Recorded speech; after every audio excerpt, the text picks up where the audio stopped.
কুষ্টিয়ার দৌলতপুরে সেনাবাহিনী অভিযান চালিয়ে দুটি বিদেশি পিস্তল, দুটি দেশীয় শটগান, একটি এয়ারগান ও ৯টি ককটেল ও ধারালো অস্ত্র উদ্ধার করেছে।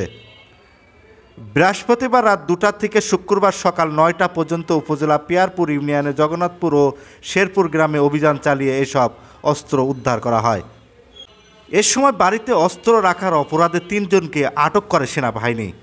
আটককৃতরা হলেন পিয়ারপুর গ্রামের জহুরুল বিশ্বাসের ছেলে জাবির ইসলাম জিমি, জগন্নাথপুর গ্রামে সায়েদ আলীর ছেলে জাহাঙ্গীর আলম ও আব্দুল মান্নানের ছেলে সোহাগ। শুক্রবার দুপুরে কুষ্টিয়া আর্মি ক্যাম্পে এক সংবাদ সম্মেলনে তথ্য নিশ্চিত করা হয়। তারা জানান, গোপন সংবাদের ভিত্তিতে ক্যাপ্টেন মোহাম্মদ মেহেদী হাসানের নেতৃত্বে ৩০ সদস্যের একটি টিম ওই অভিযান পরিচালনা করেন। অভিযানে জাবিরের বাড়ি থেকে দুটি 9mm পিস্তল ও একটি এয়ারগান উদ্ধার করা হয়। জাহাঙ্গীরের বাড়িতে পাওয়া যায় দুটি 12mm রোম পিস্তল। এছাড়া অভিযানে 9টি ককটেল ও 15 রাউন্ড গুলি, 4টি ম্যাগাজিন, 4টি কার্তুজ ও 5টি হাসুয়া সহ বেশ কিছু ধারালো অস্ত্র উদ্ধার করা হয়। এই যে অস্ত্র উদ্ধার যে অভিযানের যে সর্বশেষ যে আপডেট সেটি আমরা জানানোর চেষ্টা করলাম আপনাদের মাধ্যমে দর্শকদের।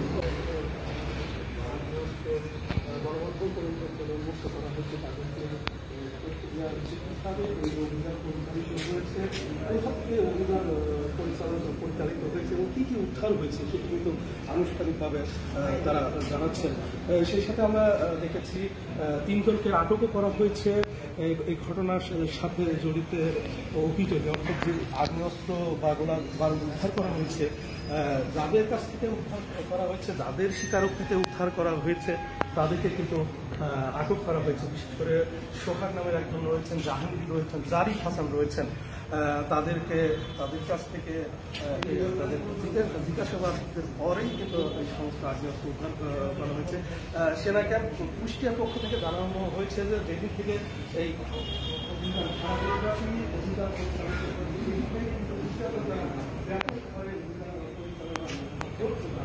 এবং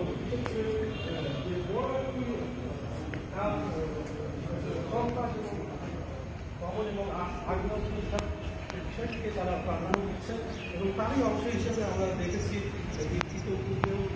তারা বেশ কিছু আগ্নেয়াস্ত্র গোলাবারুদ উদ্ধার করেছেন, মাদক উদ্ধার করেছেন এবং সর্বশেষ গত রাতে দৌলতপুরের বিভিন্ন এলাকায় তারা অভিযান পরিচালনা করেছে এবং সেই অভিযানে তারা যে সমস্ত আগ্নেয়াস্ত্র উদ্ধার করেছেন, বিশেষ করে আমরা দেখেছি 5টি আগ্নেয়াস্ত্র রয়েছে এর মধ্যে বিদেশি এবং দেশীয় আগ্নেয়াস্ত্র রয়েছে এবং বেশ কিছু ককটেল রয়েছে, অবিস্ফোরিত ককটেল, সেগুলো তারা এখানে ডিসপ্লে করেছেন এবং বিপুল পরিমাণ যে গুলি অর্থাৎ গোলাবারুদও তারা এখানে ডিসপ্লে করেছেন। সেই গোলাবারুদ কিন্তু তারা